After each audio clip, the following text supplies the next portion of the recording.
मलाई याद छ तिमीले दिएका ती वचनहरू, हामीले सँगै कोरेको प्रेम कथालाई कहिलेसम्म म जतन गरौँ। तिमीलाई उज्यालो दिने त्यो टुकिरहेन, अब आफैलाई नै बदल्छौ।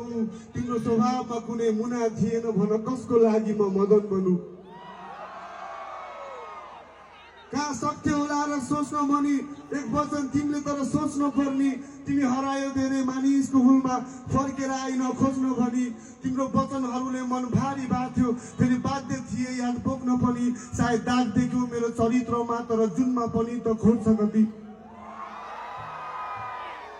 खुसी थिइन तिमीलाई पाउँदा जति, निकै चर्चा चल्थ्यो मेरो गाउँमा धरी। सँगै हात समाएर जाउँला अघि, बरु मिठो नमिठो खाउँला भनी। पछि रोए मायाको दाउमा परी, नुन छर्किँदा अतीतको घाउमा कति। गुनासो छैन तिमीले छोडेकोमा, तर आउँछन् यादहरू पाउन भनी। आउँछन् यादहरू पाउन भनी। म स्वागत गर्छु फेरि आँसुले, बास माग्छ मेरो छातीभित्र। खुकुलो थियो विश्वासको डोरी, तिमीले पनि चाहेनौ बाँधी हिँड्न। तिमीसँग काटेका पलहरू एक्कासी आउँछ मेरो घाँटी थिच्न। मिल्यो भने भेटौँला अर्को जुनी, तर यो जुनी त तिमीलाई माफी दिन्न।